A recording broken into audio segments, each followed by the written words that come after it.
Ever feel stuck, held back by challenging emotions or limiting beliefs? Building Emotional Fitness, your mental health's workout, can help you navigate life's hurdles with resilience and clarity. In this episode of the Personal Evolution Podcast, hosts John and Lisa unpack Tony Robbins' insights on cultivating a success mindset, breaking free from scarcity, and manifesting abundance. Discover how to reframe mental barriers and step into your power. For actionable tools to transform your life, hit subscribe and the notification bell now. Hey there, and welcome back to The Deep Dive. Great to be here. Today, we're diving into something really powerful, actually. It's inspired by a Tony Robbins podcast video I watched recently. Yeah, which one? It's called Get Unstuck, The Power of Emotional Fitness. And it features Tony and his wife, Sage. Yes, I saw that one too. Really insightful, wasn't it?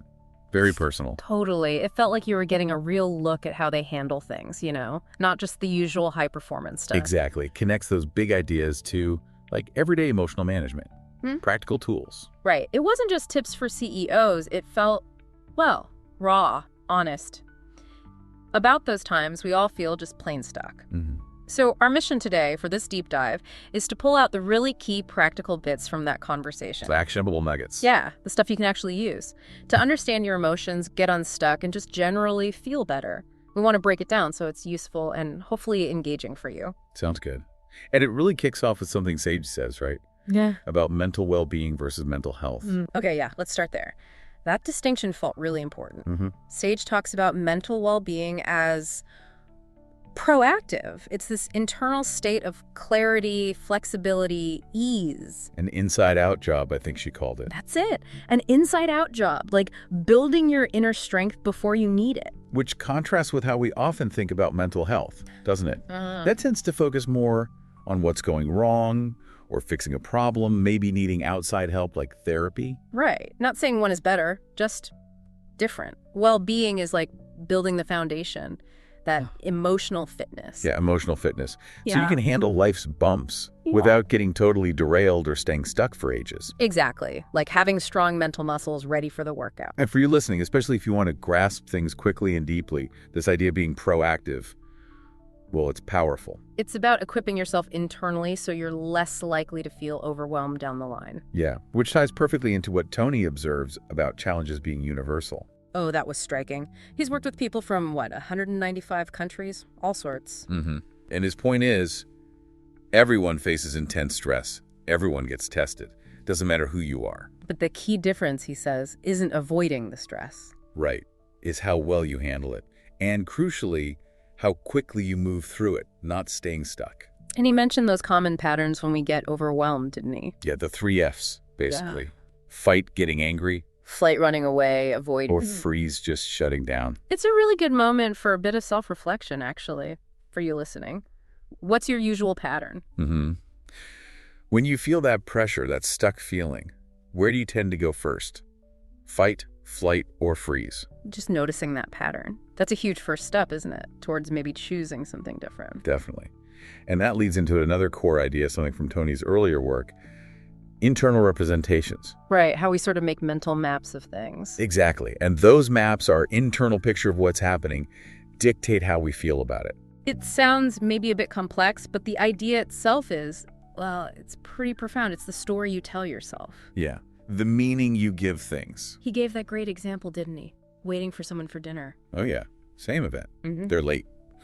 But if your internal representation is, they don't care about me, you feel angry, resentful. But if your representation is, oh no, maybe they had an accident, you feel worried, concerned. Totally different emotions from the exact same situation, all based on that internal story.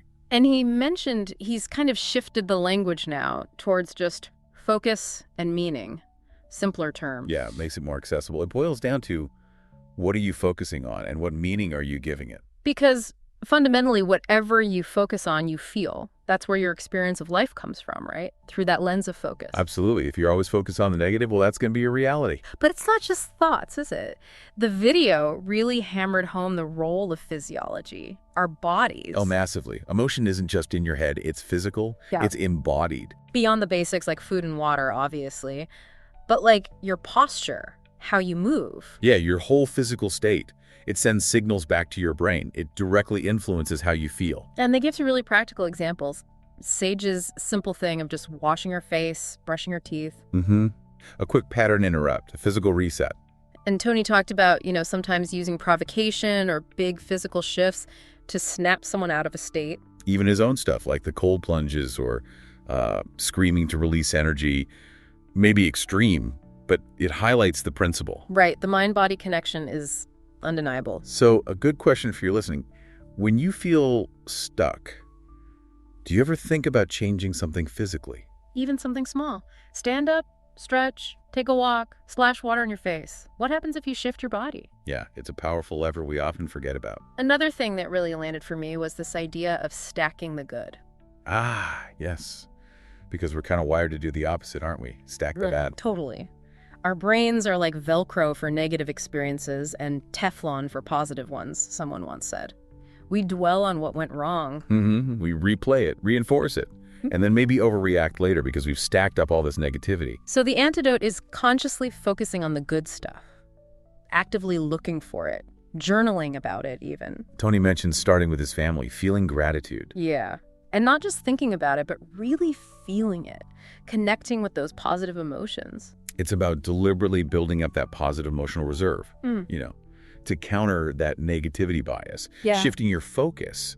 And closely related to focus is language, the words we use. Oh, huge. Especially when we're stressed or feeling stuck. Our language reveals so much. And it shapes our reality too, doesn't it? Absolutely.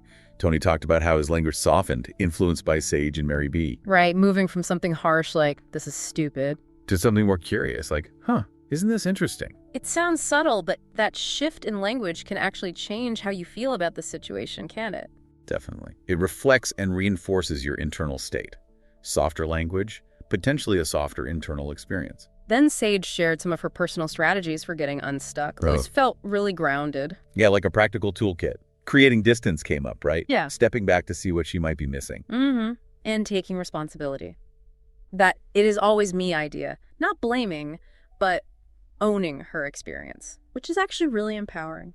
And apologizing.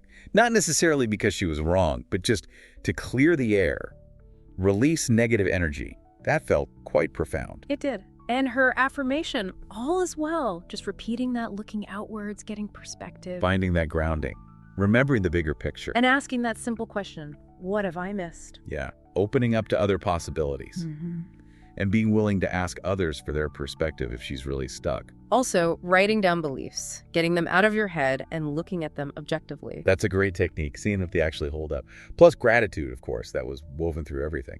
And I love the humor part, mimicking something you're afraid of. Yeah. Using humor to break fear's grip. Sometimes laughter really is the best medicine, isn't it? Totally. Okay, shifting gears slightly, they talked about relationships, specifically the foundation of their own long relationship. Right, and the core insight seemed to be about intent. Yeah. Moving past ego, past old patterns, and really appreciating each other. And fundamentally never questioning the other person's intent. Giving them the benefit of the doubt. Assuming goodwill. That feels huge. How often do we jump to conclusions about why someone did something, assuming the worst? All the time. We tend to judge others by their actions, but ourselves by our intentions, right? Exactly. So they made this conscious agreement, trust the intent, assume the best of each other. And they suggested extending that to all relationships, with family, friends, giving people that grace. It's a really challenging but powerful practice, I think, to approach interactions with more compassion that way. Definitely. Then the conversation moved into dealing with pain and loss, which, is inevitable. Yeah. They didn't shy away from that. Acknowledging pain is part of life. And Tony quoted Jim Rohn, didn't he? Let life touch you, but don't let it destroy you. Right. And that sometimes pain can actually fuel you, give you drive. If you operate from that core belief, life happens for you, not to you. That's a big reframe. It is. And they talked about finding a global solution, something you value more than your pain. Like the Mothers Against Drunk Driving example, taking immense personal pain and channeling it into a larger purpose. Finding something so meaningful that it pulls you through the suffering. Which really comes down to having a compelling future, doesn't it? Something to move towards. Exactly. Which is vital when addressing those really dark feelings like isolation or hopelessness. They made that connection very strongly, that a lack of a compelling future is often at the root of deep despair. Tony even linked it to suicide, suggesting it often comes when dying seems less painful than living because there's no hopeful future vision. So the antidotes are things like community, connection, love, compassion. And actively creating meaning and purpose, finding your why. He recommended Viktor Frankl's Man's Search for Meaning, again there. Yeah, that's such a powerful example of how having a future purpose, even just a small one, can sustain you through unimaginable hardship. And Sage brought in that lovely analogy, the listening rabbit. Oh, that was beautiful. Just the simple, profound power of being present, really listening to someone who's hurting. Yeah. We often feel like we need to do something, fix something. But sometimes the most loving thing is non-doing. Just offering your full, attentive presence, a safe space for someone to feel heard. We really underestimate that, I think. The gift of just being there. Love in action, but quiet action. Quiet, attentive action. And finally, they touched on something maybe less obvious, but still important. Your environment. Your home. Right. How they consciously create a space that feels good, that supports well-being. Through things like music, scents, how it looks, the sensory details. Actively cultivating an environment that fosters joy, love, connection. A sanctuary. It's a good prompt for all of us, isn't it? How can you make your environment more nurturing? For yourself, for your family. Yeah, small changes can make a difference there too. So, wrapping this up, wow. Lots of powerful stuff in that conversation. Definitely.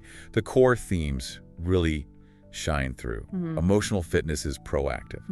Your focus and the meaning you create shape your feelings. Your body is key. Use physiology. Stack the good. Language matters. Connection, purpose, finding what you value more than pain. And the power of presence, of listening. It really underscores how much agency we actually have in navigating our inner world, even when external circumstances are tough. Absolutely.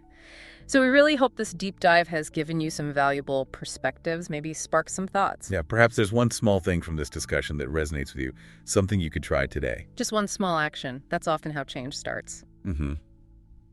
Well, thank you so much for joining us today for this exploration. We genuinely appreciate you listening. We do. Take care of yourselves out there. Thanks for tuning into the Personal Evolution Podcast today. We hope this deep dive gave you some valuable insights. Let us know what you thought in the comments. If you liked the episode, please hit that like button, subscribe to the channel, and we'll see you next time.